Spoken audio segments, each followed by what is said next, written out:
Doctor किशोर खत्रीको अभियान स्वास्थ्य सचेतना कि राजनीति। कहिल्यै वाकाथुन त कहिल्यै जुम्बा डान्स गरेर यति बेला चर्चामा छन् दाङ तुलसीपुरका डाक्टर किशोर खत्री। कुनै समय बालरोग विशेषज्ञका रूपमा चर्चित डाक्टर खत्री अहिले भने वाकाथुन र जुम्बा डान्सले चर्चित छन्। यिनै अभियानले उनको बालरोग विशेषज्ञको पद नै यति बेला ओझेलमा छ।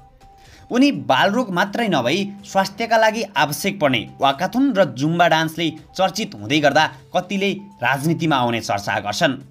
2084मा तुलसीपुरको मेयर लड्ने तयारी रहेको धेरैबाट चर्चा हुन्छ, तर केहीले भने प्रदेश वा सङ्घ लड्ने तयारी छ कि भन्ने छ। यो अभियानले गर्दा उहाँ चुनाव लड्न तयारी हो जस्तो मलाई लाग्छ भनेर उनकै अभियानमा जोडिएका केही व्यक्तिले भन्छन्। पछिल्लो समय उनी धेरै सक्रिय छन्। डाक्टर खत्रीले दाङको तुलसीपुरमा महानायक राजेश हमाललाई समेत ल्याएर तुलसीपुरको अरनीको मैदानदेखि टरीगाउँ विमानस्थलसम्म वाकाथुन पनि गरे। पछिल्लो समय हाल प्रत्येक दिन बिहानको समयमा जुम्बा डान्स गराउँदै आएका छन्, जहाँ धेरै मान्छे सहभागी हुन्छन्। यस्ता गतिविधिले राजनीतिमा आउन लागेको कुरा सबैले चर्चा गर्ने गर्छन्। राजनीतिमा आउने चर्चा सँगसँगै सुरुमा अभियानमा जोडिएकाहरू पनि अहिले हिचकिचाउन थालेका छन्। खास गरी उनले चुनाव लड्ने कुराले यस क्षेत्रमा चुनाव लड्ने हैसियत राख्नेहरू उनको अभियानमा सहभागी हुँदा धेरै सोच्न बाध्य छन्।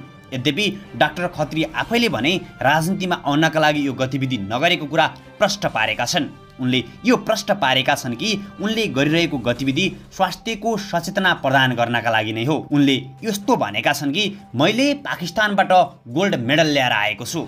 यदि म पोलिटिक्समा गएँ भने मेरो गुरुलाई के उत्तर दिने, बिरामीलाई कसले चेक गरिदिने। उनले यो प्रष्ट पारेका छन् यो स्वस्थ तुलसीपुर बनाउने अभियान हो, स्वस्थ दाङ बनाउने अभियान हो, स्वस्थ नेपाल बनाउने अभियान हो। हजुरहरू पनि जोडिनुहोस् ढुक्क भएर। उनले राम्रो एजेन्डा बोकेका नेताहरूलाई सहयोग गर्न तयार रहेको तर राजनीतिमा नआउने बताए। कहिल्यै उनलाई काङ्ग्रेसबाट चुनाव लड्ने, कहिल्यै अन्य पार्टीमा गएर चुनाव लड्ने त कसैले स्वतन्त्र पार्टीमा गएर चुनाव लड्ने तयारी भएको भन्दै बहस हुने गरेको छ।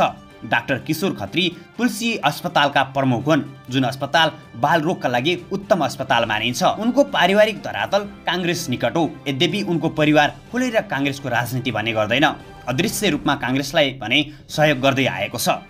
खत्री स्वयं पनि प्रजातान्त्रिक धाराबाटै प्रतिनिधित्व गर्दै आएका छन्। उनी विक्रम सम्वत 2069 सालदेखि बालरोग विशेषज्ञका रूपमा कार्यरत छन्। तत्कालीन अवस्थामा राप्ती प्रादेशिक अस्पतालबाट उनले सेवा सुरु गरेका थिए। उनी विक्रम सम्वत 2079 सालमा सामाजिक सेवा पदकबाट विभूषित समेत भइसकेका छन्।